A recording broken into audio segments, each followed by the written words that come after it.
हिना श्रीवास्तव।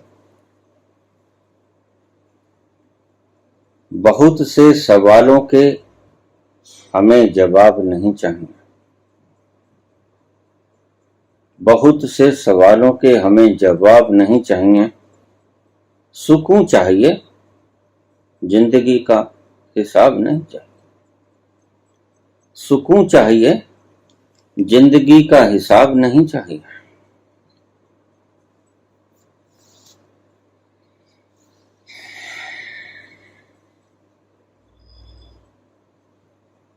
सभी की तमन्ना है।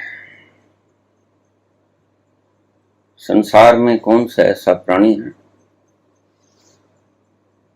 जिसकी तमन्ना अंततः ये नहीं होती। लेकिन उससे पहले कि उसे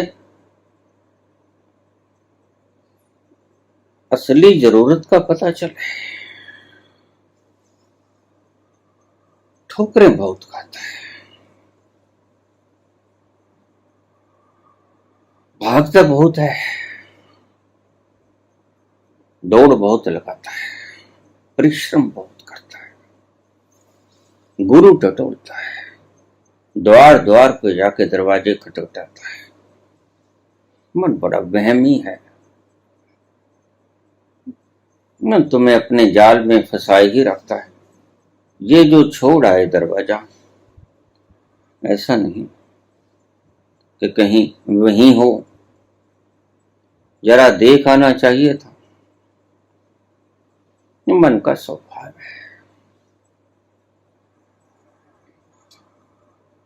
तुमने सही सवाल पूछा है ना। मनुष्य की आंतरिक सत्ता का यही आखिरी सवाल। उससे पहले के सारे सवाल बौद्धिक हैं, हार्दिक हैं, अस्तित्वगत नहीं है। सही अस्तित्वगत सवाल तो यही है।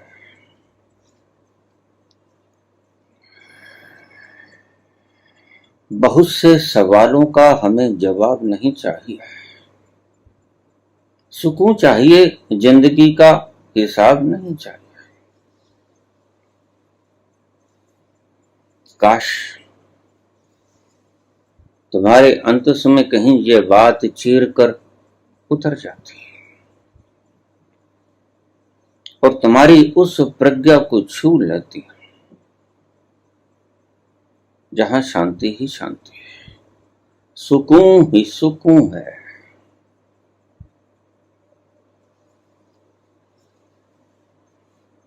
और सुकून के अभाव में कितना बखेड़ा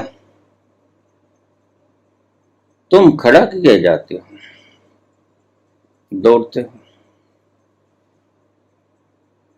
सुकून पाने के लिए।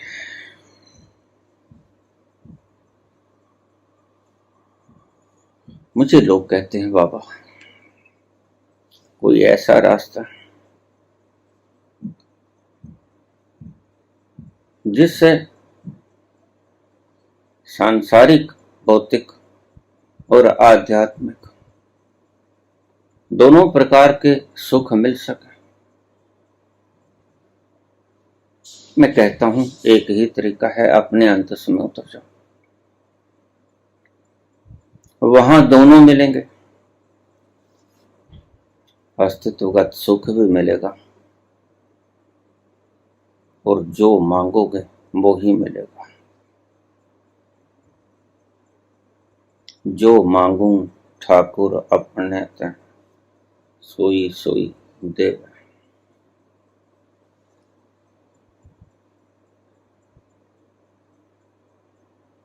बाहर तो तुम्हारा चैन और करार भी लुट जाएगा। ये संसार तुम्हारा सुकून भी छीन लेगा और तुम्हारा पदार्थ भी छीन लेगा। पदार्थ मेरा है, ये भ्रम है तुम्हें। और मौत इस भ्रम को तोड़ देती है, और मौत सभी को आती है।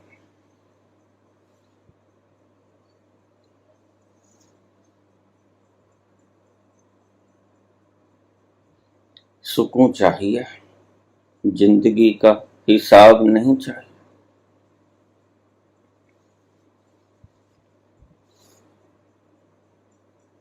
मेरे गुरु जी के पास कोई जाता कि महाराज, ये जो हम बैठकर राम राम जपते हैं, इसका तो हिसाब हो जाता है।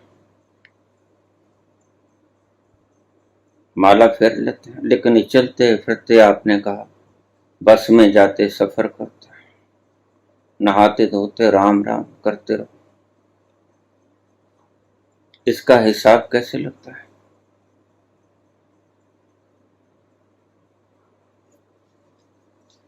तो महाराज बोले, हिसाब लेना है या राम राम करना है? सुकून चाहिए, राम चाहिए, जिंदगी का हिसाब नहीं चाहिए। और आज सारी कायनात जिंदगी का हिसाब लेने में व्यस्त है। परमात्मा से पूछते हैं, तूने ये जिंदगी क्यों बनाई? तूने ये धरती क्यों बनाई? जैसे कोई चित्रकार से पूछे कि तुमने ये मूर्ति क्यों बनाई। भला चित्रकार गलत कि ये पूछने वाला गलत कि तुमने मूर्ति क्यों बनाई? निश्चित ही पूछने वाला गलत। चित्रकार मूर्ति बना सकता था, मूर्तिकार मूर्ति बना सकता था।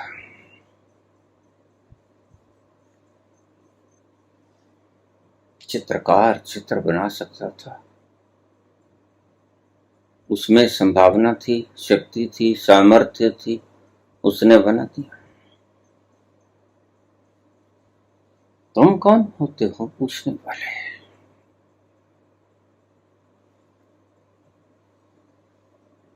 और तुम्हें पता भी नहीं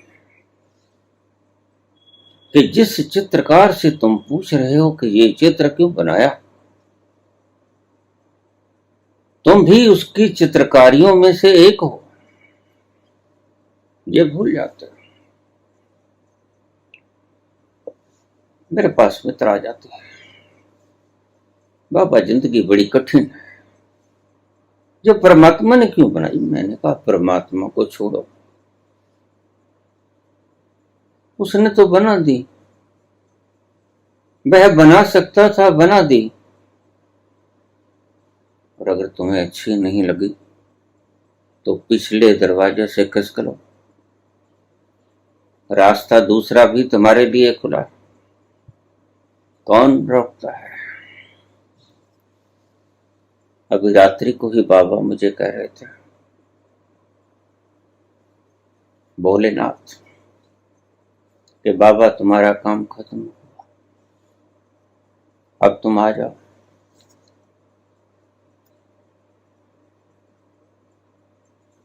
मैंने कहा ठीक है, मेरा काम खत्म हुआ। उसने जो काम लेना था खत्म हुआ, और वो जानता है कि उसने मुझसे क्या काम लेना था। जिस शक्ति ने मुझे 7 बार मृत्यु के हाथों से बचा लिया,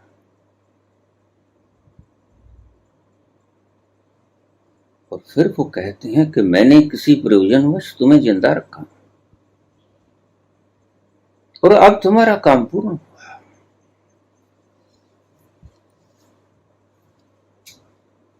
अब तुम आ जाओ। तो चित्रकार को मैं क्या कहूं? अगर चित्रकार बनाए हुए चित्र को मिटाना चाहता है तो उसकी मौज। इसमें बना चित्र कर भी क्या सकता है?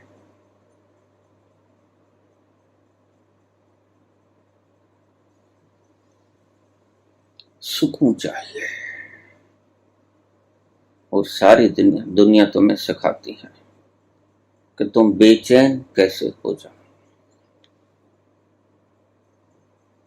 सारी कायनात में कोई भी बेचैन नहीं, मनुष्य को छोड़कर। प्रकृति कितनी शांत है। ये पेड़ पौधे, ये जीव जंतु, ये नन्हे नन्हे चिड़ियां, छोटी छोटी स्पैरो, कितनी शांत है। चहचहाती हुई अपने पंख फैला रही हैं हवा में, कितनी सुंदर लगती हैं।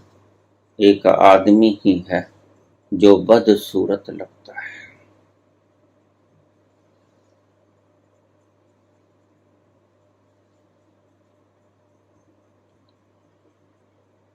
सुकून चाहिए, जिंदगी का हिसाब नहीं चाहिए।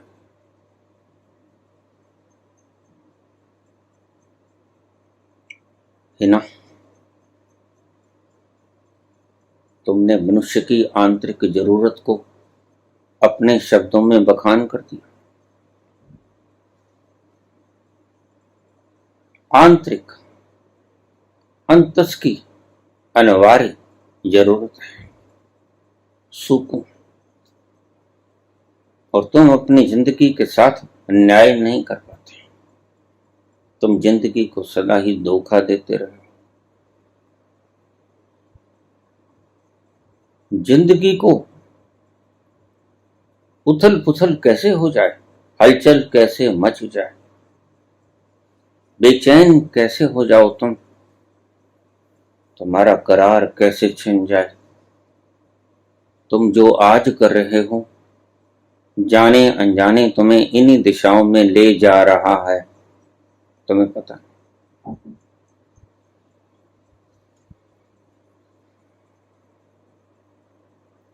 तुम्हें पता नहीं तुम क्या कर रहे हो। ठीक कहा था ईसा ने, ओ God, forgive them because they don't know what they are doing। अगर तुम सोचो कि ये सिर्फ जुदास और उसको सूली देने वाले लोगों के लिए ही कह रहे थे, तुम गलत हो। वो तुम्हारे लिए भी कह रहे थे, because they don't know what they are doing।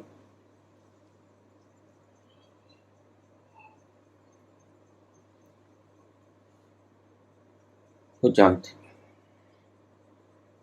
कि ये क्या कर रहे हैं।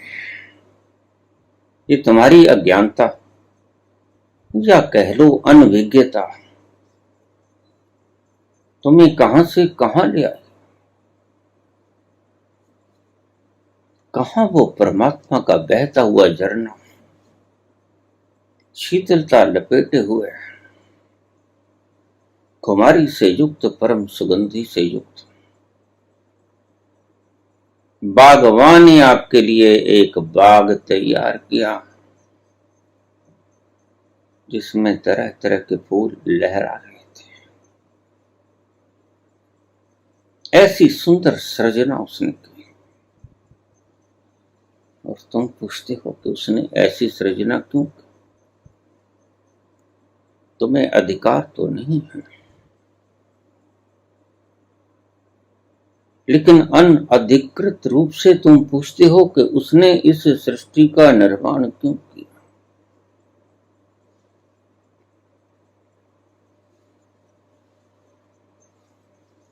अभी कल ही एक व्यक्ति का फोन मेरे पास आया, बाबा गुरु का प्रयोजन क्या है, हम गुरु क्यों बनाए।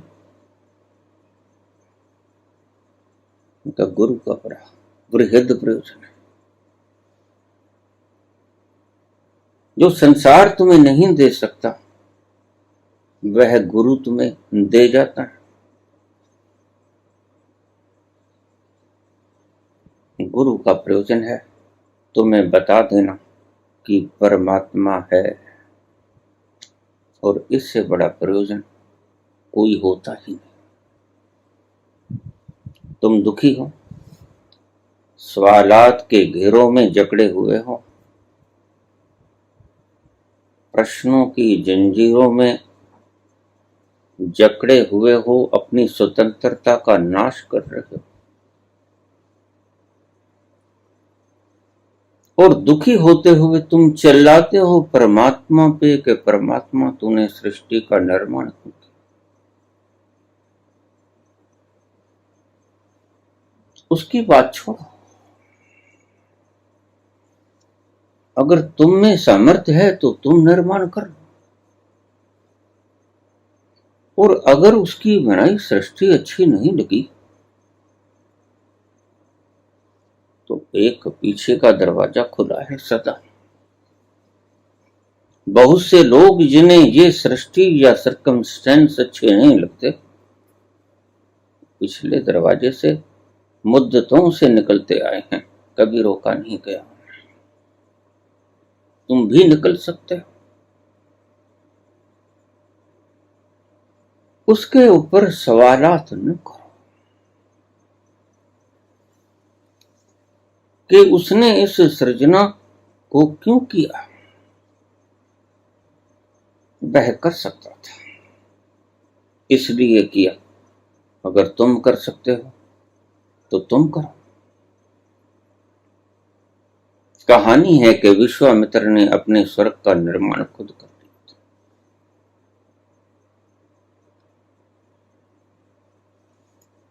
बड़ा सुंदर, इसके भीतर बड़ा सुंदर महाकाव्य छिपा है।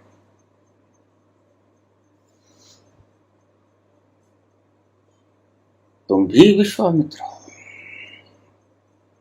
तुम भी अपने स्वर्ग का निर्माण कर सकते हो। कैसे? विश्वामित्र हो गए।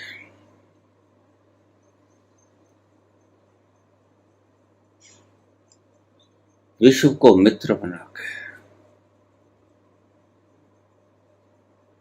उनका नाम नहीं था विश्वामित्र, उनका काम था विश्वामित्र। विश्व के साथ वो मित्रता करते थे। और जो व्यक्ति सर्व प्राणियों के प्रति सद्भाव और प्रीति पूर्वक व्यवहार करेगा, वह अपना स्वर्ग स्वयं ही सृजन कर लेगा।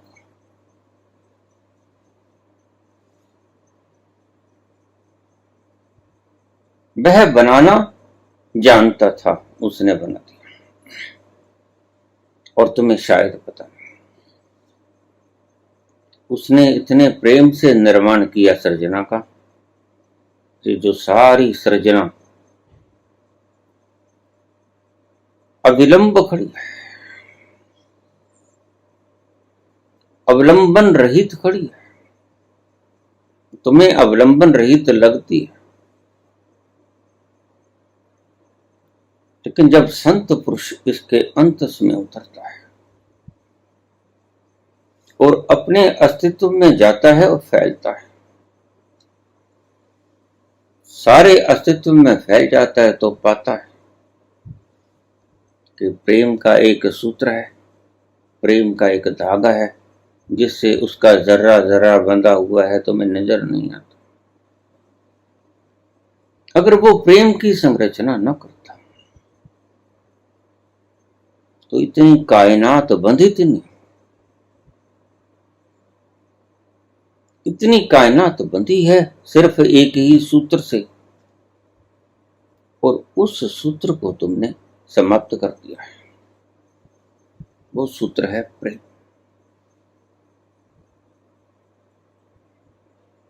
विश्व के साथ मित्रता करो, वसुधैव कुटुंबकम। हमारे आदि शास्त्रों ने ये उपदेश वैसे ही नहीं दिया था। हमारे आदि शास्त्र कहते हैं कि दुश्मन तो कोई है ही नहीं, जहां हो तुम ही हो, और तुम तुम्हारे दुश्मन कैसे हो सकते हो? इसलिए महावीर अगर पांव भी उठाते हैं तो बड़ा देखभाल के पांव उठाते हैं, कोई छोटी कीड़ी मेरे पांव तले ना आ जाए। स्वतंत्र घूम रही है, तुम्हारा क्या लेते? तुम अपने जीवन को बचाने के लिए भिक्षा याचना के लिए चले हो। तुम भी जीने की इच्छा रखते हो, और ये छोटी सी कीड़ी, ये छोटा सा पतंगा, छोटा सा कीट भी जीने की इच्छा रखता है। इसे व्यर्थ में क्यों मारा जाए? इसलिए कि तुम बली, इसीलिए कि तुम में भार ज्यादा है, इसीलिए कि तुम बड़े हो। अपने भार तले उसे दबा दोगे। महावीर इतना भी पाप करना नहीं चाहते। अपना भार दूसरों के लिए मृत्यु का कारण न बने, इसलिए जब सोते हैं तो सारी रात बुद्ध हूं या महावीर हूं, करवट नहीं बदलते, एक करवट सोते हैं।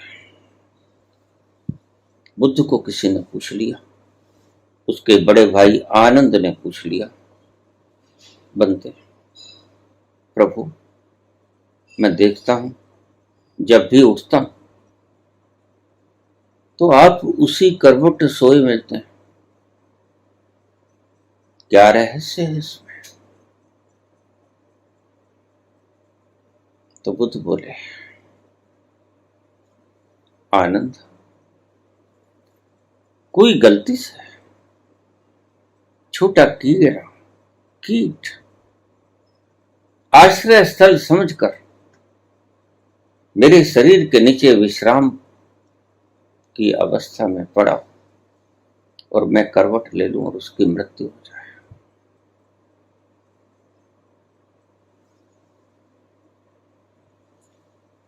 इसे कहते हैं बुद्ध, और इसे कहते हैं बुद्ध का देश।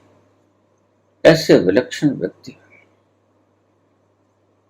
विश्व के किसी कोने ने पैदा नहीं किया। यह हमारी भारत माता ही ऐसी प्रतिभा रखती थी कि वो इनको जन्म दे पाते। अहिंसक वातावरण चारों ओर समकालीन हुए, करीब करीब महावीर और बुद्ध करीब करीब समकालीन हुए। इनकी उम्र में 36 वर्ष का फर्क था। महावीर 36 वर्ष बड़े थे, बुद्ध 36 वर्ष छोटे थे। क्या दशा रही होगी तुम जानते हो।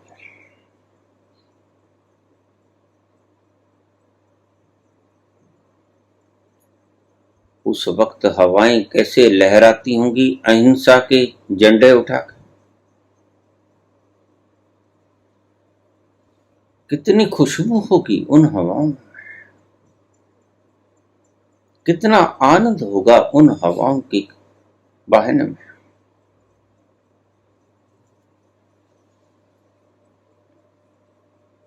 तुम सोच भी नहीं सकते, क्योंकि तब तुम थे ही नहीं। थे तो तुम्हें याद रहे उनका चलना, उनका बोलना, उनका सोना, उनका खाना।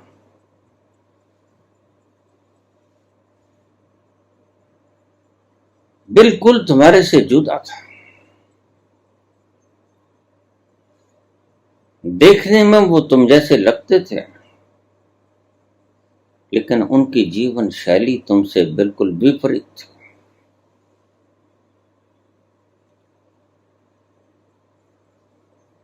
सुकून चाहिए जिंदगी का हिसाब नहीं चाहिए। ठीक पूछा बेटे। अगर हिसाब किताब में जिंदगी गुजार दोगे तो सुखों को ना पा सकोगे,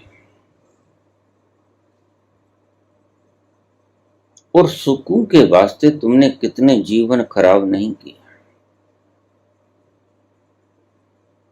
एक ही जरूरत, एक ही पुकार, एक ही आवाज तुम्हारे अंतस के कोने कोने से, रोम रोम से उठ रही है। तुम प्यासे हो,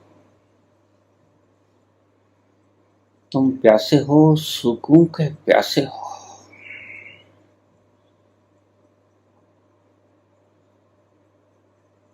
और ये सुकून अगर तुम्हें मिल जाए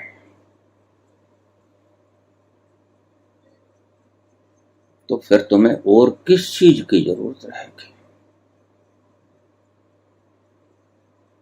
तभी कबीर ने कहा, जब आवे संतोख धन, सब धन दूध समान। तुम जोड़ लो जितने चाहे दो,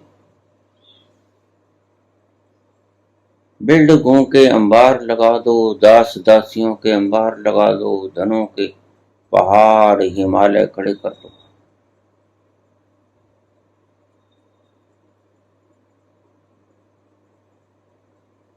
लेकिन अंत में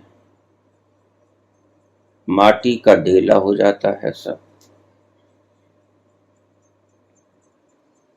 जिसे तुमने हीरा समझ के कलेजे से चिपका रखा था, वह भी पता चलता है कि माटी ही था, और आज नहीं कल सबको पता चल जाता है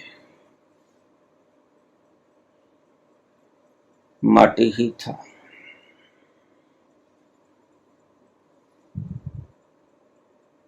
और अगर तुम्हें ये स्मृति बराबर बनी रहे कि माटी ही है, तो बेटी सुकून मिल जाएगा।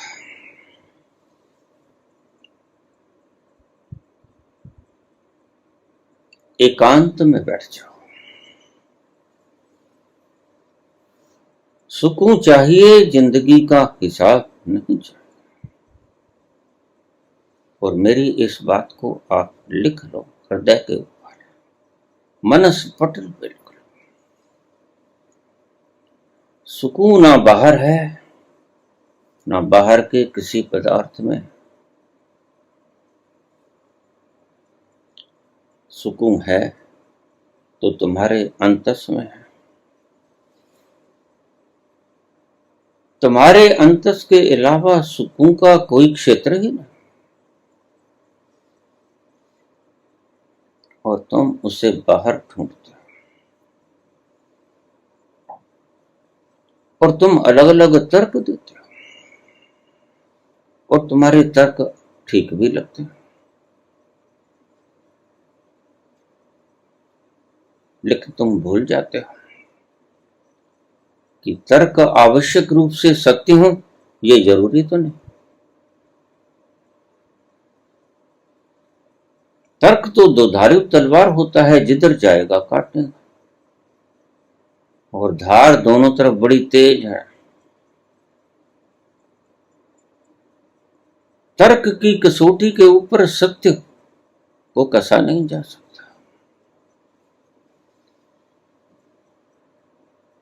एक एकांत में बैठ जाओ, किसी कमरे में बैठ जाओ,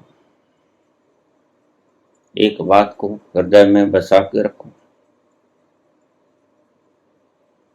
बाहर के पदार्थ तुम्हारे पुरातन संस्कारों के कारण तुम्हें खींचेंगे। इतना आसान नहीं है अपने पास पहुंच जाना।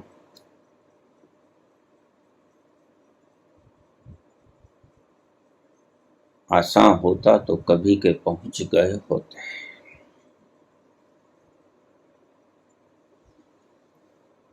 बाहर का पदार्थ पिछले जीवनों के संस्कारों के कारण तुम्हें खींचेंगे। बड़े अजीबो गरीब तर्क देंगे। और मजे की बात यह है, ये पदार्थ खींचते तो हैं, तुम खींचते भी हो, लेकिन आखिर में नौबत इन शब्दों को कहने की आ जाती है, सुकून चाहिए, जिंदगी का हिसाब नहीं चाहिए। लोग मुझसे ऐसा पूछते हैं, मैं विधवा हो गई, मैं PLR करवा के आई थी, उन्होंने मुझे बताया कि इस कारण से तुम विधवा हुए। कितना फरेब, कितना झूठ, कितना कफर, कितना तूफान, कितनी गंदगी फैला रखी है इन झूठे लोगों ने। आत्मा के भीतर उतर के देखेंगे तो पाएंगे कि स्वयं भी नहीं जानते कि पास्ट लाइफ रिग्रेशन होता क्या। लेकिन कहाँ आत्मा जागृत हुई है, अभी तो वासनाओं का कोलाहल है,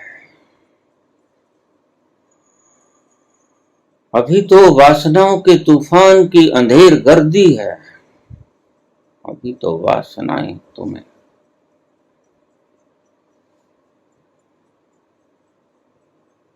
तूफान के झोंके की तरह हिलाई जाती हैं, चलाए मान करी रखती हैं।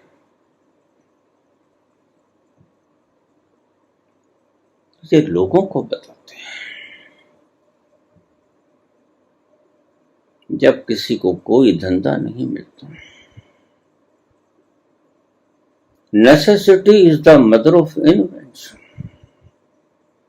तो जरूरत आविष्कार की जननी है। ये लोग आविष्कार करते हैं। ठगो, दुनिया बहुत है ठगने की, तो फिर ये अपने नए नए धंधे शुरू कर देते हैं। जो नाम आज से 100 वर्ष पहले आपने सुने नहीं थे, आज सुनोगे। पास्ट लाइफ रिग्रेशन, ये आज से 50 साल पहले भी नहीं था।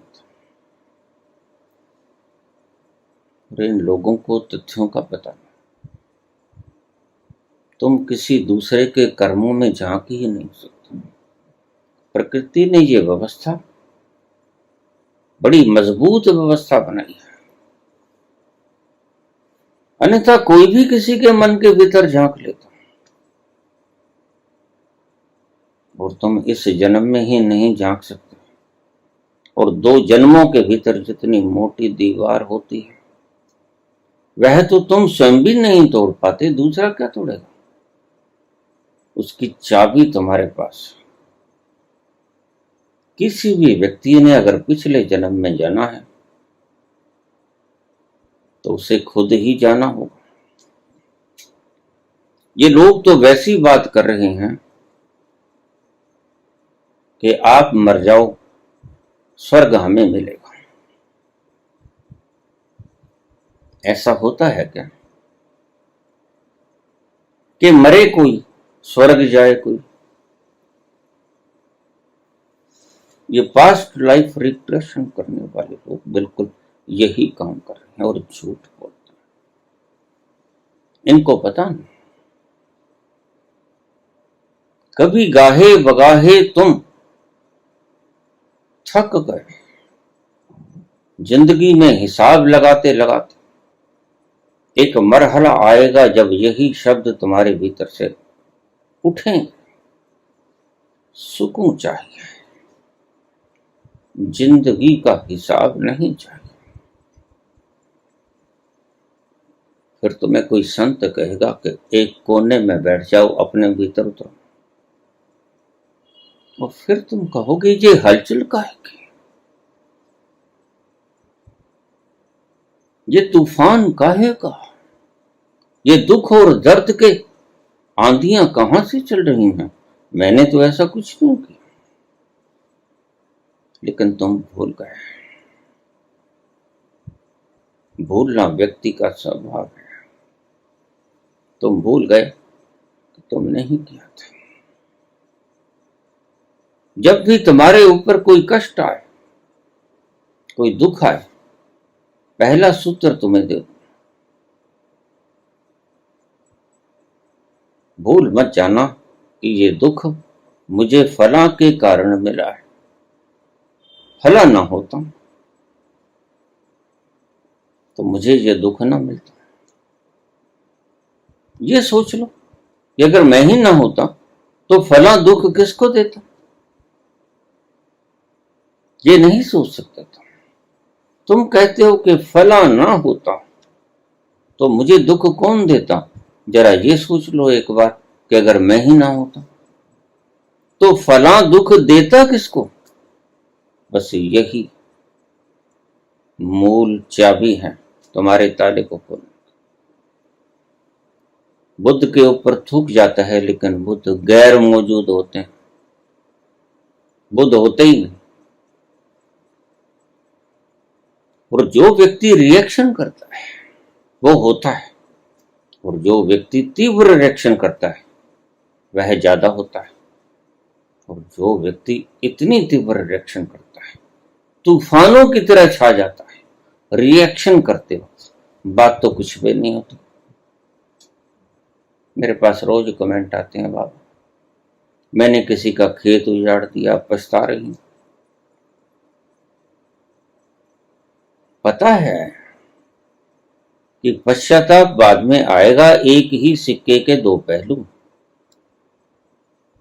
नफरत करना और जब दूसरा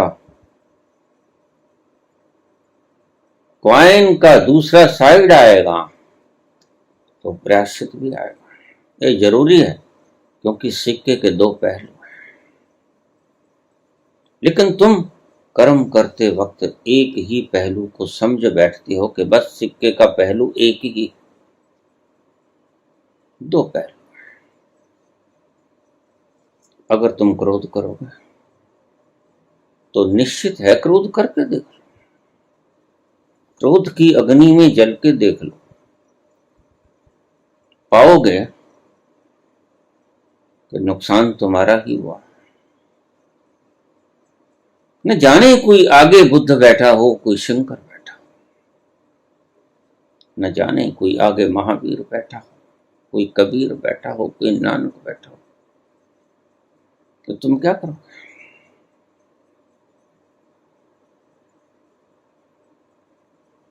लेकिन तुम भूल जाते हो।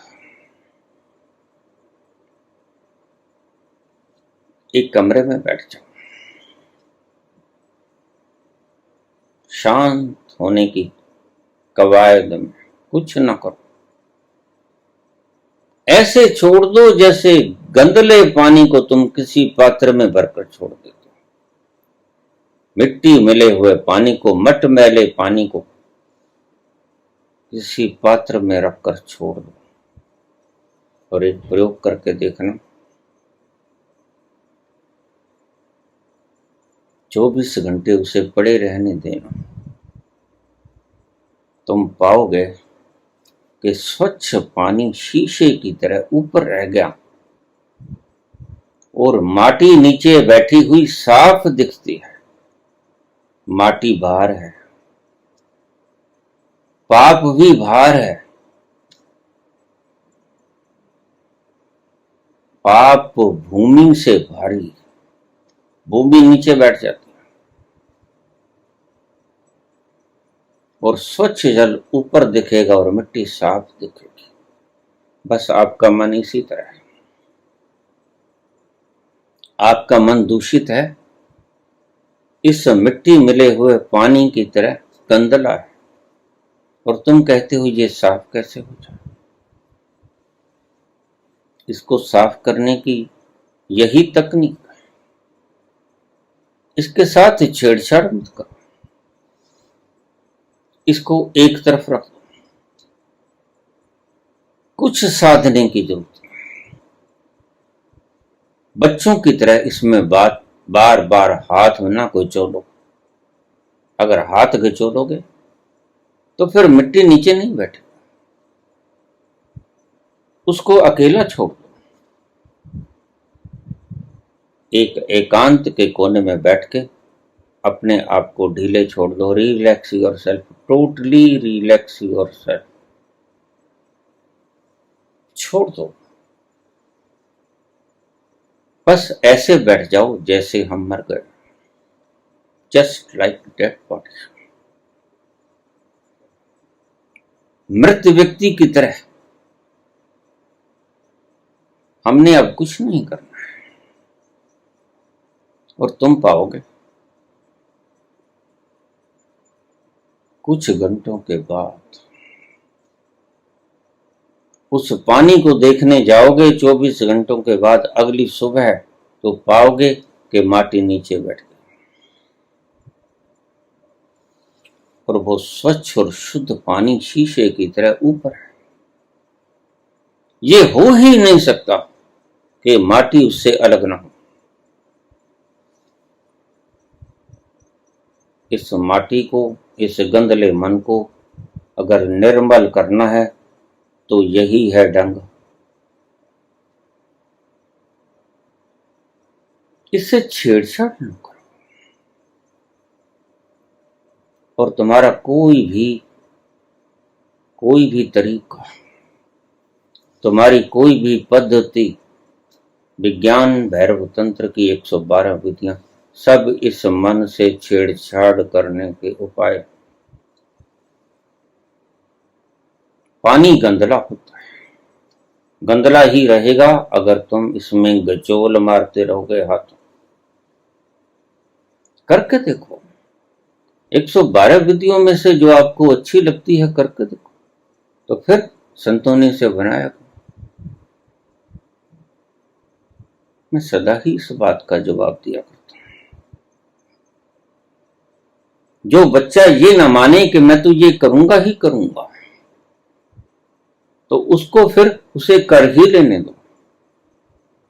वह जब कर करके थक जाएगा तो आपकी बात उसकी समझ में आएगी, करने से नहीं मिलेगी।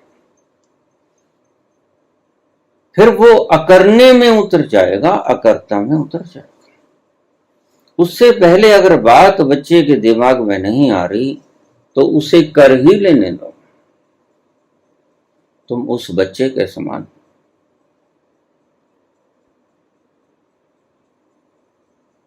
जो कोलाहल से मुक्त होना चाहते हो, लेकिन बराबर उस गंदले पानी से छेड़छाड़ शुरू।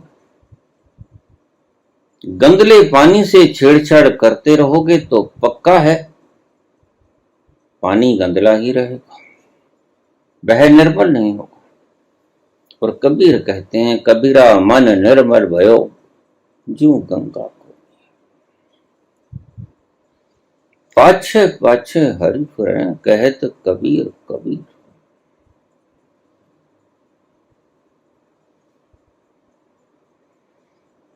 तुम्हारी सभी विधियां संत बड़े समझदार थे। संतों ने कोई शरारत नहीं की, बल्कि संतों ने तुम्हें थकाना चाहा। ये लो 5 मन, जब तक, ये लो 4 मन, जब तक। वो तुम्हें कुछ करने को दे रहे हैं, क्यों? क्योंकि तुम अकरने में जा नहीं सकते।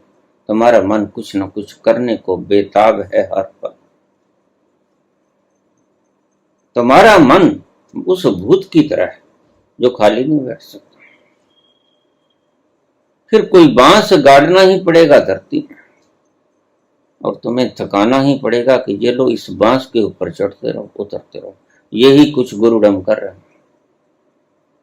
उन्हें पता हो ना पता हो, लेकिन जहां से भी उन्होंने ये विधि ली है उन्हें पता। सभी 112 विधियां विज्ञान भैरव तंत्र की तुम्हारे मन को थकाने का उपाय, इससे अलावा और कुछ नहीं। तुम्हारा मन जब थक जाता है तो विश्राम ढूंढता है। बस यही प्रकृति चाहती है कि तुम्हारा मन विश्राम ढूंढना शुरू कर दे। और वही वक्त है जब लोहा लाल होता है। उसी वक्त लोहे पे प्रहार होकर उसे अपनी इच्छा अनुसार रूप दिया जा सकता है।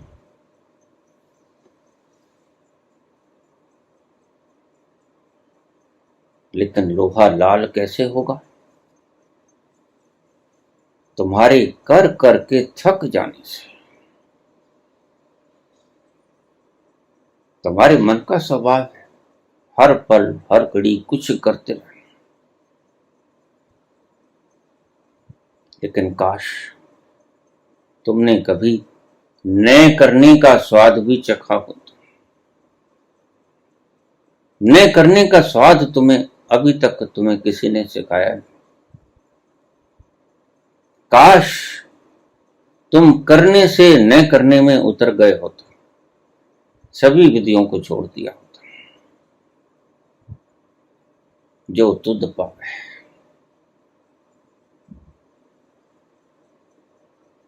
मेरी अलग से मर्जी नहीं है, मेरी मर्जी अस्तित्व के साथ।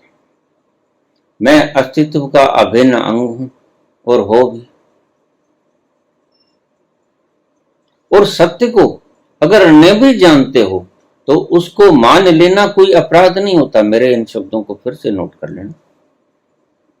सत्य को अगर तुम नहीं भी जानते हो तो भी उसे मान लेना कोई अपराध नहीं होता। मैं अक्सर कहता हूं कि मानो मत जानो, लेकिन अब आज तुम्हें ये शब्द दे रहा हूं कि सत्य को अगर बिना जाने मान भी लेना तो अपराध नहीं। जैसे बच्चे को समझाया जाता है कि ए अनार, ये सत्य है। लेकिन इससे आगे सत्य जो है वो बाद में सिखाया जाएगा, अभी तुम बच्चे। आम सत्य, और इस बात को मान लेना कोई अपराध नहीं। लेकिन सच पूछो तो यह एक पीएचडी करने का जरूरी अंग भी है। अगर तुमने ए अनार ना सीखा, ए एप्पल ना सीखा, बी बॉल ना सीखा, तो फिर तुम पीएचडी भी ना कर पाओ। यह एक जरूरी अंग है, इसे करना ही पड़ेगा। यह सत्य है, इसलिए इसे मानना चाहिए ही नहीं, आवश्यक भी है। इसके मानने के बिना बात नहीं लगेगी।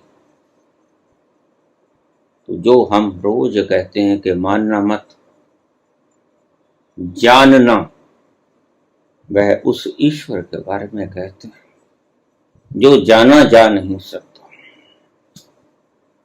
तो कम से कम तुम मान्यताओं से तो मुक्त हो जाओगे। अपने भीतर उतरोगे। जाना तो फिर भी नहीं जा सकता, जाना तो उसका स्वाद ही जाना जा सकता है। जो गूंगा गुड़ खाई के कहे को नमक स्वाद, वह कुछ ऐसा है। माना तो जाना ही नहीं चाहिए, वह जाना जा नहीं सकता और जाना जा सकेगा नहीं कभी भी। Is not only unknown, Albert Einstein ने कहा, बट आल्सो अननोनेबल। वह अज्ञात ही नहीं है, अज्ञेय भी है, कभी नहीं जाना जा सकेगा। मानने की तो बात ही छोड़ दो। एकांत कमरे में बैठ जाओ, शांत। अपने उस गंदले पानी को कोई छेड़छाड़ न करो। मन तुम्हारा गंदला पानी, तुम शांत होकर बैठ जाओ, कोई खिलवाड़ ना करो। गंदले पानी के साथ कोई छेड़छाड़ ना करो, बस यही है तब। और धीरे धीरे धीरे धीरे तुम्हारा मन अपने पूर्व के संस्कारों के हिसाब से मचलेगा। यहां जाऊं, वहां जाऊं, ये खा लूं, वो खा लूं, ये देख लूं, वो देख लूं, ये आवाजें किधर से आ रही हैं, क्या हो गया है, आज की ताजा खबर। भला इतनी अरब वर्ष हो गए सृष्टि को बने, रोज की खबर ताजा होती है, पल पल खबर ताजा होती है।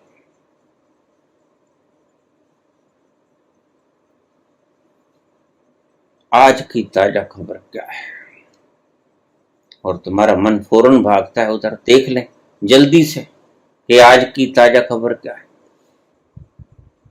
बस यहीं चूक हो जाती है तुमसे। एकांत में बैठ जाना तो एकांत में ही हो जाना,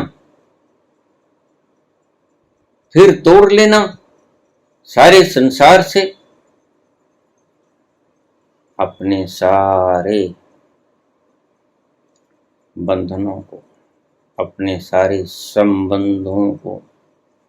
ये संबंध बंधन है तुम्हारे लिए, तुम्हारे अपने ही अस्तित्व में जाने के लिए बड़ी से बड़ी बाधा ये तुम्हारे संबंध हैं। वो संबंध चाहे व्यक्तियों से हो, वो संबंध चाहे ज्ञान से हो, वो संबंध चाहे सूचनाओं से हो, वो संबंध चाहे तुम्हारे शरीर से। संबंध तो संबंध ही होता है।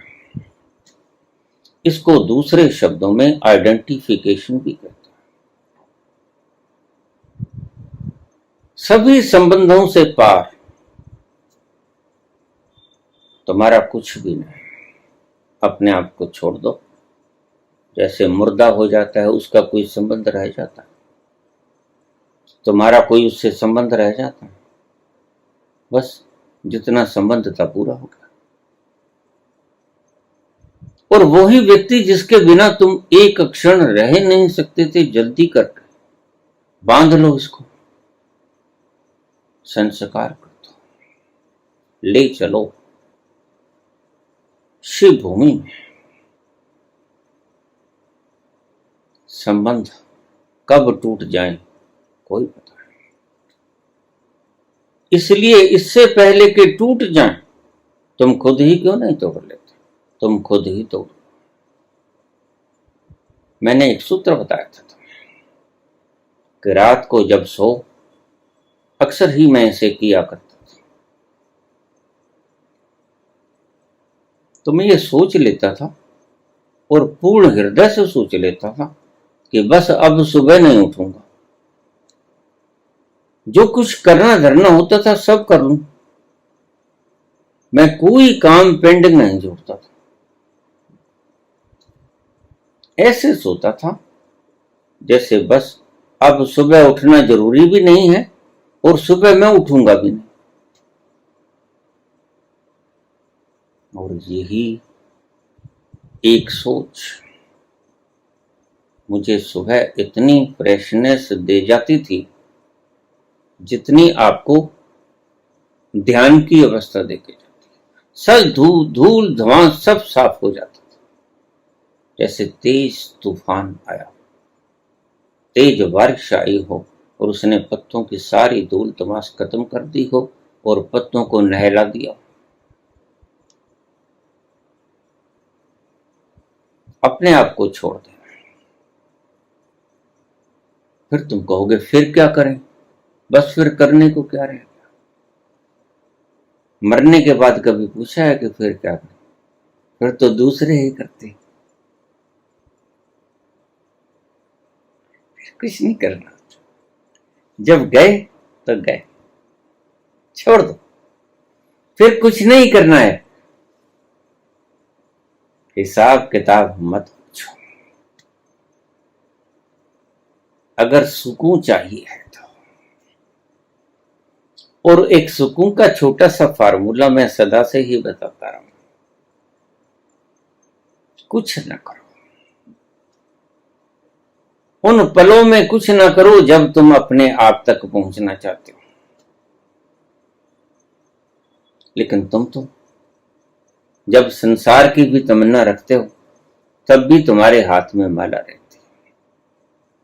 अगर गौमुखी न हो तो तुम मन ही मन जाप करते हो, राधे राधे राधे।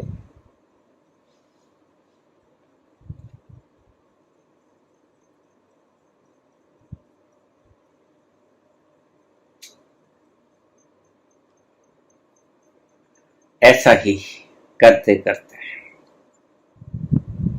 एक दिन आप इस निष्क्रिय अवस्था में होते होते वहां पहुंच जाओगे, सारी माटी नीचे बैठ जाएगी, शुद्ध जल ऊपर आ जाएगा पात्र के, और साफ मिट्टी बैठी हुई दिखेगी, अशुद्धि आपको दिखेगी। बस एक काम मत करना, खिलवाड़ ना करना उस पानी के साथ, गचोल मत करना, हाथों को बीच में फेरना ना बार बार, मन बैठ ही जाएगा। लेकिन अगर तुम कहते हो कि मिट्टी तो नहीं बैठती नीचे, तो फिर याद रख लेना तुमने अवश्य ही गचोल मारी होगी। अगर गचोल ना मारोगे, उंगलियों से उस पानी को ना हिलाओगे, तो यह स्वच्छ हो ही जाएगा। हिसाब नहीं चाहिए, सुकून चाहिए, जिंदगी का हिसाब नहीं चाहिए। ठीक पूछा है ना? अगर जिंदगी का हिसाब नहीं चाहिए तो तुम सौभाग्यशाली क्षण में आ गए।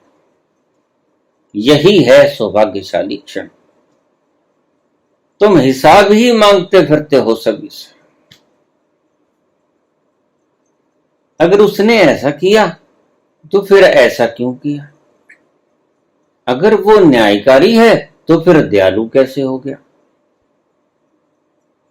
ये सब उस गंदले पानी में हाथ मारने के बराबर है, जबकि तुमने इस सृजना का एक कण भी बनाया नहीं, बना सकते नहीं, सक्षम नहीं बनाने में। और सवाल उस सृजनकर्ता पे उठाते हो कि उसने इस सृष्टि को बनाया क्यों? हद हो गई। मैं कोई मूर्ति बनाता हूं, को कोई मुझसे ये पूछे कि तुमने मूर्ति बनाई क्यों? ये तो बड़ा बेतुका सवाल हो गया। मेरी स्वतंत्रता और मेरी काबिलियत और मेरे पास सारा द्रव्य विद्यमान है, मैंने ये संरचना खड़ी कर दी, जनाब को तकलीफ। फिर जनाब कहते हैं कि हमें ये तकलीफ के हमें क्यों बनाया? तो फिर मैं कहता हूं पिछला दरवाजा देख लो। पिछला दरवाजा सदा ही हाजिर है, वहां से निकल सकते हो, लेकिन ध्यान रखना, ये करोगे तो गलती करोगे।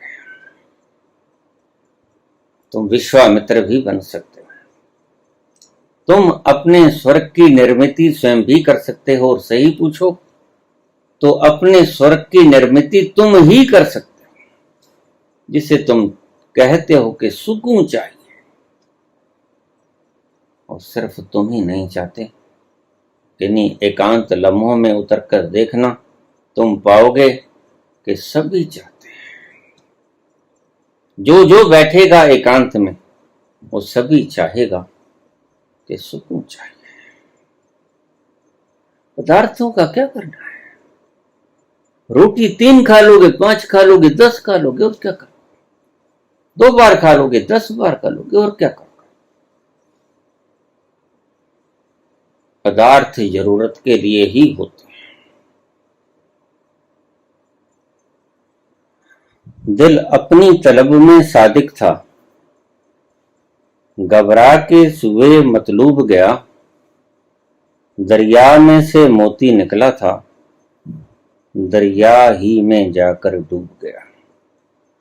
दरिया ही से मोती निकला था, दरिया में ही जाकर डूब गया।